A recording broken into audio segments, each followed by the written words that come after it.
ইতিহাসের পাতায় লেখা 1919 সালের 13 এপ্রিল। এই দিনটার কথা কি তোমাদের মনে আছে? এই দিন একটা বিশাল বড় দুর্ঘটনা হয়েছিল, আর সেই দুর্ঘটনাটার নাম জালিয়ানওয়ালাবাগ হত্যাকাণ্ড। আর এই জালিয়ানওয়ালাবাগেই ব্রিগেডিয়ার জেনারেল ডায়ারের কথায় এক নিমেষে হাজার হাজার মানুষের প্রাণ নিয়ে নেওয়া হয়। আজকে আমরা অমৃতসরের সেই জালিয়ানওয়ালাবাগেই ঘুরতে এসেছি।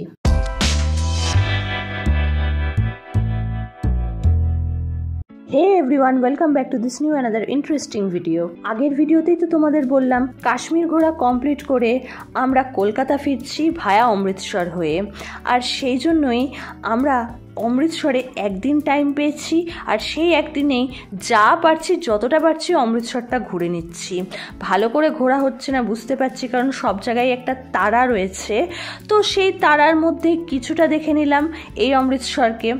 যে ন্যারো পথ দিয়ে ওই সময় জেনারেল ডায়ার তার পুলিশ সেনা নিয়ে ঢুকেছিল, আজকে আমরা সেই পথ দিয়েই ঢুকে পড়ছি এই জালিয়ানওয়ালাবাগের ভেতরে। আর এই যে মূর্তিগুলো এখানে দেখছো, এগুলো কিন্তু আগে ছিল না, এটা পরে করা হয়েছে।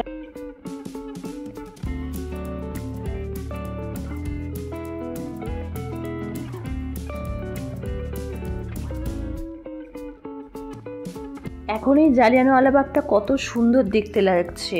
আর তোমরা এটা ভাবো যে 1919 সালের 13 এপ্রিল এই জায়গায় কি অবস্থা হয়েছিল, কত রক্ত বয়েছিল এখানে, কত মানুষের মৃতদেহ ছিল এখানে, ভাবলেই যেন গাটা শিউরে ওঠে। আর এই জালিয়ানওয়ালাবাগ এখন জালিয়ানওয়ালাবাগ মেমোরিয়াল কমপ্লেক্স হয়ে গেছে, একটা দর্শনীয় স্থান অমৃতসরের।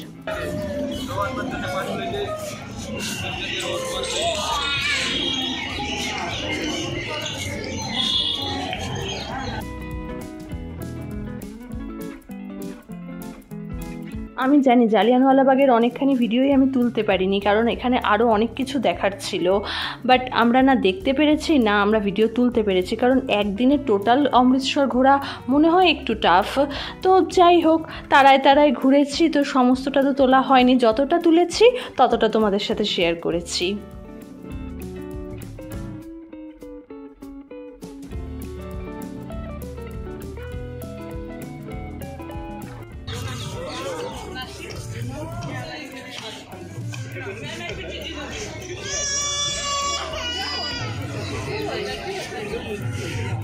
এবার আমরা জালিয়ানওয়ালাবাগ থেকে বেরিয়ে যাচ্ছি, তো এটাকে এবার বাই বাই জানিয়ে আমরা বেরিয়ে পড়ি। জালিয়ানওয়ালাবাগ কমপ্লিট করে আমরা তো চলে গেছিলাম হোটেলে কিছু খাওয়া দাওয়া করে তারপরে আমরা বেরিয়ে পড়েছিলাম ওয়াঘা বর্ডারের উদ্দেশ্যে।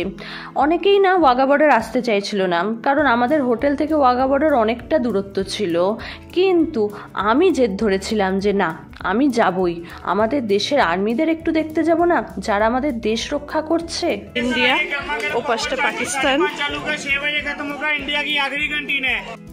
দেখো কত লোক এসছে ওয়াঘা বর্ডারে, না এলে তো মিস করতাম।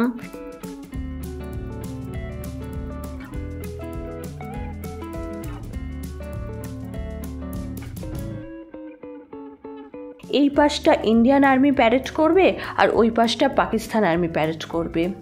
এখানে ফার্স্টে সাধারণ জনগণ অনেকেই এখানে নেমে আসে, আর এখানে গান চলে, আর এরা সবাই এখানে নাচ করতে থাকে। তবে আমি নামিনি, আমি ওপর থেকে শুধু ভিডিওই করে গেছি।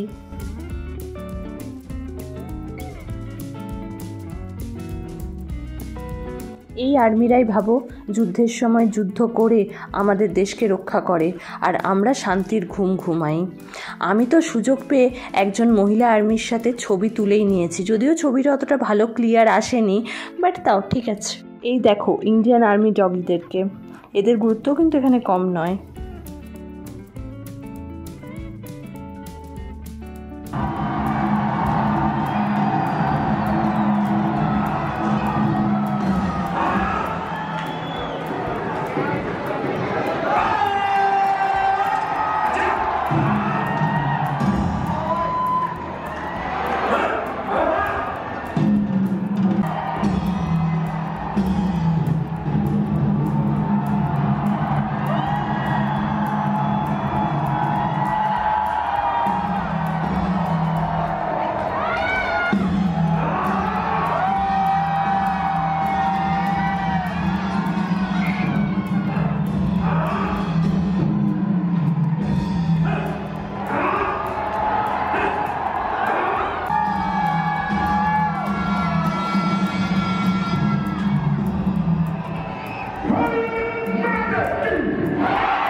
এত দূরে এসছি বটে, কিন্তু আর্মিদের এই প্যারেডটা দেখতে আমার তো খুব ভালো লাগছে।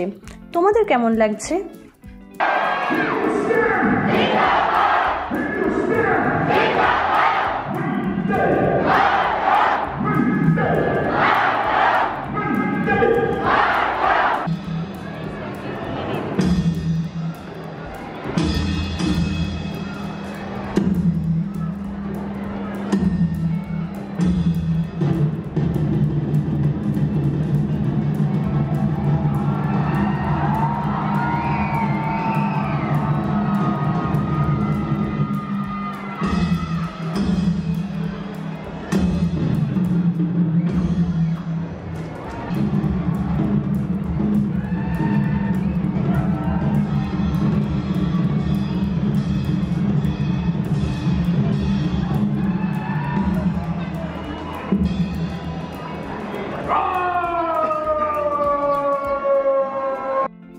অনেকক্ষণের পথ পার করে এরপরে আমরা চলে এলাম স্বর্ণ মন্দিরে। হ্যাঁ, অমৃতসরের গোল্ডেন টেম্পল তোমরা তো সবাই জেনে থাকবে। গোল্ডেন টেম্পলে ঢোকার সাথে সাথেই দেখছি এখানে বাজি পোড়ানো চলছে। আচ্ছা, এটা কি কোনো অকেশনালি পোড়ানো হয় নাকি ডেলি পোড়ানো হয়? তোমরা আমাকে কমেন্ট করে জানাও তো।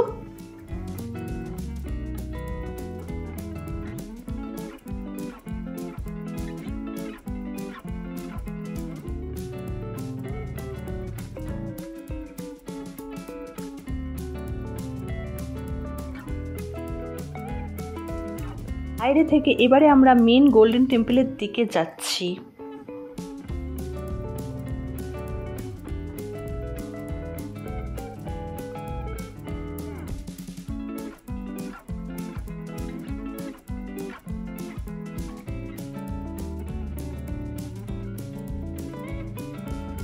দেখেছো গোল্ডেন টেম্পলে কত ভিড়, কত লোকজন। তবে এত ভিড়ের মাঝখানেও এই গোল্ডেন টেম্পলটাকে কিন্তু সত্যিই খুব সুন্দর লাগছে। দেখো জলের ওপাশটা প্লাস চারপাশটাও কতটা সুন্দর লাগছে, কি সুন্দর লাইটিং করা আছে এখানে। আর এই যে জলটা দেখছো, অ্যাকচুয়ালি এটা হচ্ছে একটা লেক, আর এটার নাম হচ্ছে অমৃত সরোবর লেক। কিন্তু আমাদের তো দুঃখের শেষ নেই, এত দূর এলাম, অমৃতসরে এসে গোল্ডেন টেম্পলের কাছে অবধি এলাম, কিন্তু এত লোকের ভিড়, এত লম্বা লাইন আছে যে গোল্ডেন টেম্পলের ভেতরটা যেতে পারলাম না।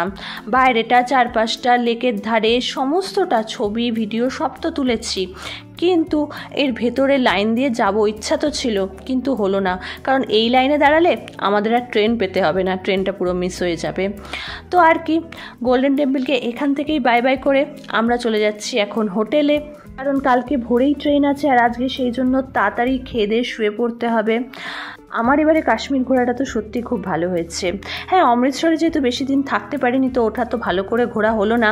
ঠিক আছে, নেক্সট টাইম আবার আসবো অমৃতসরে, তখন ভালো করে ঘুরবো, প্লাস ভিডিও তুলবো আর তোমাদের সাথে শেয়ারও করব। তোমাদের যদি এই কাশ্মীরের ফুল সিরিজটা ভালো লেগে থাকে তাহলে প্লিজ আমার ভিডিওগুলোকে লাইক করো, শেয়ার করো যতটা সম্ভব পারো, আর সাবস্ক্রাইব করে দাও আমার চ্যানেলটাকে। আর যারা যারা ফুল সিরিজ দেখোনি তারা শিগগিরই আমার চ্যানেলে চলে যাও, প্লেলিস্ট আছে কাশ্মীর ট্রিপ বলে, ওখানে ফুল সিরিজ পেয়ে যাবে। তো এখানেই আমার কাশ্মীর সিরিজ শেষ হচ্ছে। দেখা হবে নেক্সট একটা ইন্টারেস্টিং ভিডিওতে। আজকের জন্য টাটা।